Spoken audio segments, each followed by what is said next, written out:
Hello students, this is Rakhi madam and I am going to discuss on the topic soil resources, which is chapter 5 of your geography book. Now we are going to deal with how soil is formed, what is soil, what are the factors on which soil formation depends, what is soil composed of, and what is the soil profile, what is the difference between topsoil, subsoil, and we will be studying about the 4 major types of soils which are found in India. So you may be all knowing, students, that soil is formed due to the disintegration and decomposition of rocks which are brought about by the agents of erosion like wind, like running water, like glaciers, like tides, and so on and so forth. Even atmospheric conditions play a role in the weathering of the rocks and formation of soil. So let us begin with what is soil. Soil essentially is the loose material which forms the thin surface layer of the earth. Then the next question is, on what factors does soil formation depend? Soil formation depends on the following factors. Now what are those factors? The factors are parent rock material. The second factor, relief features. The third factor, climate. And the fourth factor is vegetation. So these are the 4 major factors on which the formation of soil depends. Now besides this also, soil formation depends on factors like the animals and human beings as well as plants, which also aid in the process of weathering. The next question is, what is pedogenesis? The process of soil formation is called pedogenesis. Question number 4, what is soil composed of? Or what are the components of soil? Soil is composed of inorganic minerals and organic materials. Now among the inorganic materials, these are the major components: silica, clay, chalk. They are the major components which form the inorganic part of the soil. Silica is present in the soil in form of small crystalline grains. A very good example of the soil, of the sand being coarse in texture, is due to a high percentage of silica which is present in sandy soil. Clay is a mixture of silicates and many other minerals such as iron, calcium, sodium, potassium, and aluminium. And clay is something which is sticky, and therefore it has the property of retaining moisture. The next component is chalk, which is otherwise called calcium carbonate, provides the most essential element for plant growth. The next we come to is the organic component of the soil.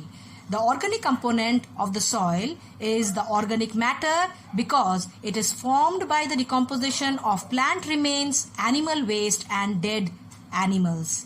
It is called humus. What is it called, children? It is called humus. It imparts fertility to the soil. Now that soil which is rich in humus or organic material has more fertility and is able to retain a lot of moisture in it. So such kind of soil is actually considered to be a very fertile soil. Question number 5. What is soil profile? Soil profile is a vertical section showing the different layers of the soil. So if we just cut across a vertical section of the soil, we would find different layers of the soil displaying different horizons of the soil. But we here are concerned about 2 most important parts of the soil. They are the topsoil and the subsoil. So here we come to the next question, question number 6. What are the 2 layers of soil? The 2 layers of soil are topsoil and subsoil. Now these are the differences between the topsoil and subsoil. Topsoil, it is the uppermost layer of the soil profile, and subsoil, the subsoil is the next layer below the topsoil. The second point, topsoil is the most important layer of the soil because it contains all kinds of bacteria, worms, insects and humus. And under the subsoil, the second point is subsoil contains moisture and minerals constituents but no humus. Very important. You must remember that subsoil does not contain any humus. The third point, it takes years to form topsoil but gets easily washed. You know, topsoil is exposed to any kind of atmospheric changes, any kind of atmospheric condition. Therefore, it is easily washed. Subsoil consists of parent material which are further reduced to form soil. It forms a layer above the bedrocks. Now, we go into our next discussion, that is about the 4 major types of soil which are found in India. Remember children, we are not dealing with the all types of soil which are found all over the world. We are dealing with the 4 major types of soil which are found in India. And for your convenience, I have made a table. Now there is a table I think which is given in your book also, but that this table is slightly a modified version of the table which is in your book. Why? Because I have given you an extra column on areas where these soils are found and an extra column on the states where they are found, the merits of the soil as well as the demerits of the soil. So at first we will see how this alluvial soil is formed. Alluvial soil, these soils have been transported by river Indus, Ganga, Brahmaputra and the tributaries as well as the rivers of the Peninsular Plateau. Now where are they found? First of all, the areas. Okay, vast tracts of riverine alluvium of Satluj, Ganga and Brahmaputra plains. That is where it is found. It's the riverine alluvium which is brought down by the rivers of the Indo-Gangetic plain, particularly the Satluj, Ganga, Brahmaputra. And under the states, leading is Punjab, then Haryana, Uttar Pradesh and Bihar. Remember children, you have to remember the names of the state as per their importance which has been given in your book. So the first important state is Punjab, second is Haryana and third is Uttar Pradesh. So this is how you have to remember, and if you get a question on this, name the states where alluvial soil is found, you shall have to provide the name of Punjab first and following will be Haryana and then Uttar Pradesh. Similarly, the characteristics which have been given also are in the order of importance and you shall have to furnish them if you get a question on characteristic features of the soil. These are the general characteristics, okay? The first one, found to a depth of 500 meters. Alluvial soil is such a soil which is very, very deeply formed, and that is why in fact it is one of the most fertile soils found in India. The second one, yellow in color. The third, it is rich in potash, humus and lime. Number 4, deficient in nitrogen, tends to be phosphoric. Number 5, varies greatly in texture from coarse to fine. Remember that alluvial soil is a soil which is formed by rivers. Okay, so the river in the upper course, since the rocks undergo a limited extent of erosion, therefore the soil found in the upper course of the river will be a little coarser, but as the river comes down to the lower course, the same material get eroded further to form fine soil, and that is why it has been mentioned it varies greatly in texture from coarse to fine. This next column is about the merits of alluvial soil. It is rich in potash, humus and lime. The second one, found to a depth of 500 meters. The third one, good for both kharif and rabi crops. Now alluvial soil is both beneficial for the kharif as well as the rabi crops. What is the only demerit of this particular soil? deficient in nitrogen. Alluvial soil is deficient in nitrogen, and therefore, children, if you recall, nitrogen based fertilizers are actually added to alluvial soil in order to bring up the fertility of this kind of soil, because before the cultivation is carried out. Now, what are the crops grown? It is suitable for both kharif and rabi crops such as cereals, cotton, oil seeds, sugarcane, jute cultivation in the Ganga Brahmaputra delta. Jute actually is a crop, cash crop, which is grown in the delta region, and Ganga Brahmaputra delta is the largest region which produces jute.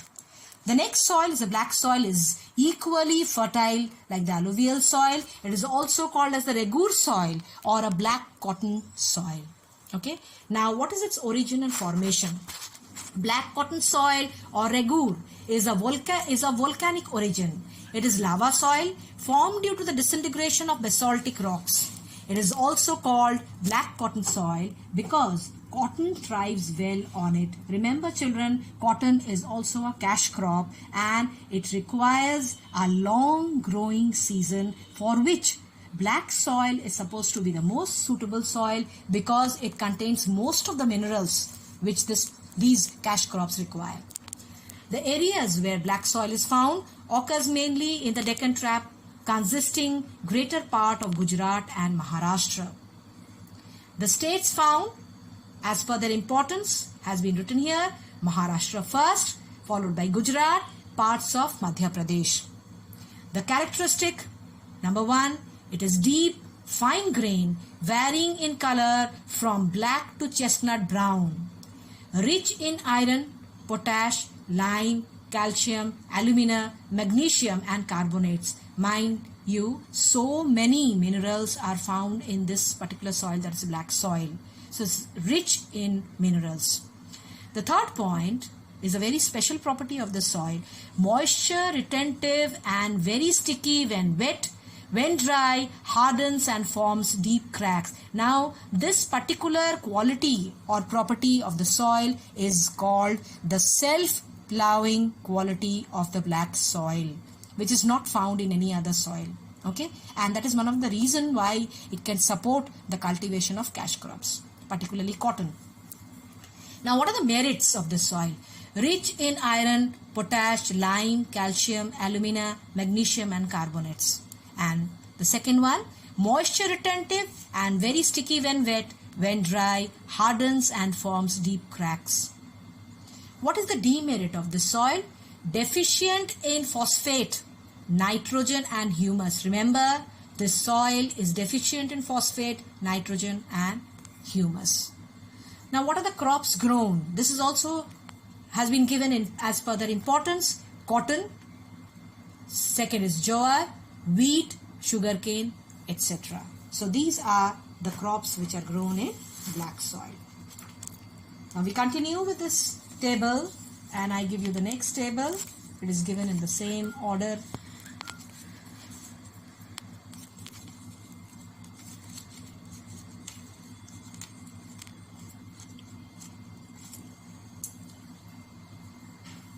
This is red soil. How is it formed? Red soil is formed in situ. Now, what's the meaning of in situ? In situ means formed where it is found. Okay, so these soils don't get transported to a long distance. They get deposited at a very short distance from the parent rocks. So that is why they are called in situ soil. Red soil is formed in situ by weathering of crystalline and metamorphic rocks and has a mixture of clay and sand. Which are the areas where it is found? Large parts of Tamil Nadu, South Karnataka, northeastern Andhra Pradesh. These are the areas where red soil is found. States, the names have been mentioned as per their importance: Tamil Nadu, Karnataka, Chhattisgarh, Odisha. Now, what are the general characteristics of the soil? Red in color because of its high iron oxide content. Red color of this red soil is due to the high content of iron oxide which is present in the soil, and the color varies from chocolate brown to yellow. The second point, it is deficient in nitrogen, lime, phosphorus and humus. But when fertilizers are added, soil becomes productive. The third point, it is rich in potash. The fourth, porous, friable, but not moisture retentive. Remember, because the soil is porous, that is why it has got inability to retain moisture. So porous, friable, but not moisture retentive. What is the merit of the soil? Responds well to manuring and irrigation. That is an advantage of the soil. Responds well to manuring and irrigation. It is rich in potash. What are the demerits? Deficient in nitrogen, lime, phosphorus and humus. It is porous, friable, but not moisture retentive. It is not moisture retentive. Now what are the crops grown? It is again being given in as per their importance. Wheat first, followed by rice, millets and pulses. The last soil here is the laterite soil. Now laterite soil is supposed to be a soil which is a leach soil. Okay, now let's see how leaching takes place in the soil.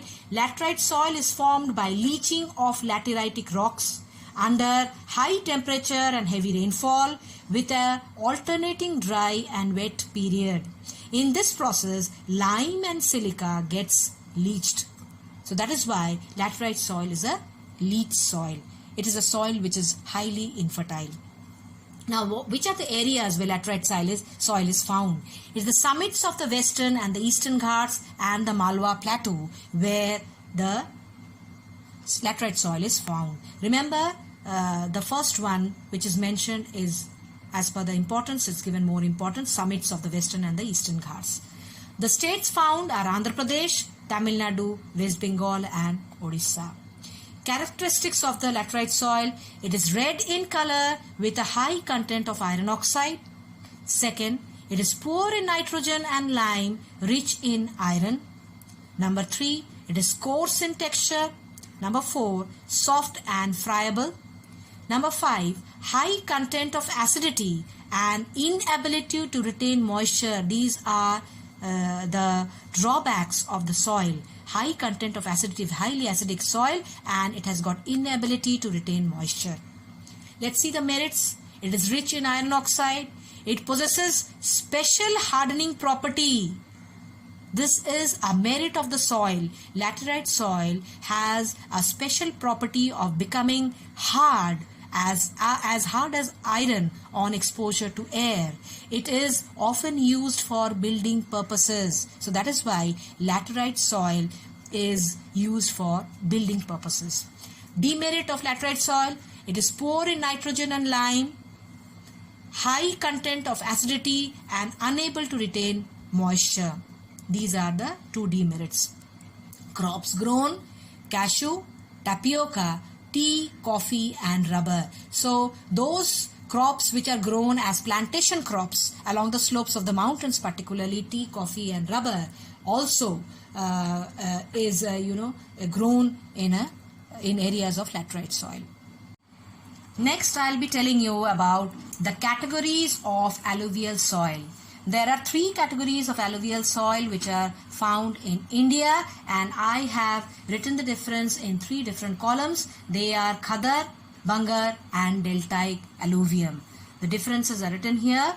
Khadar, these are the newer alluvium. Bangar, these are older alluvium. And Deltaic alluvium, these are Deltaic alluvium. They are actually found near the delta regions, particularly along the eastern coast of India, where the rivers running through the Peninsular Plateau actually flow into the Bay of Bengal, forming deltas, and these are the regions where this deltaic alluvium is found. The second point, these contain fine sand and clay, and on the Bangar, these contain lime nodules, pebbles and gravels. The second point, under deltaic alluvium, these are dark in color due to the sediments of black regur soil carried by the rivers as they flow through the Deccan Plateau region. So I told you children, the deltaic alluvium is formed in the eastern coastal plains of India. This is the region where all the rivers of the Peninsular Plateau run into, they carry the black regur soil of the Deccan Plateau region. And this soil is deposited all along the eastern coastal plain, and that is why the color of the soil is dark in color. This is due to the addition of the black regur soil plus the alluvium soil which is deposited by the rivers flowing through the Deccan Plateau region. The third point, they are pale brown in color. The Khadar soil is pale brown in color. Bangar, they are darker in color and vary from light grey to grey, dark grey. And the third point under this, they are non-porous and clayey and are formed along the Deccan coastal strip. Under Khadar soil, the fourth point, it is non-porous, clayey and loamy and are found in the deltas and lower beds of the rivers through which the river meanders. Now this is the region where you find the Khadar soil. It is the lower bed of the river through which the river meanders. The fourth point under Bangar soil, they represent riverine alluvium brought down by the rivers of the Indo-Gangetic plain. Now the fifth point under Khadar soil, these soils are replenished by floods. Very, very important difference, children. The Khadar soil is replenished by flood. Replenished means it is renewed by flood. Every year there is annual floods which renews the soil. The fifth point under Bangar, these are formed 30 meters above the sea level in river terraces and are not renewed by flood. Sixth point, found in the deltas of the Ganga, Brahmaputra, Narmada and Tappi. The sixth point under Bangar, found in the plains formed by the river Indus, Ganga and tributaries. Now the last point under deltaic alluvium is the place of occurrence, found in the deltas and valleys of Godavari, Krishna and Kaveri. So this is all about the categories of the alluvial soil which are found in India. Thank you for today, children, and I will resume this video. We will be then discussing about soil erosion and the soil conservation methods.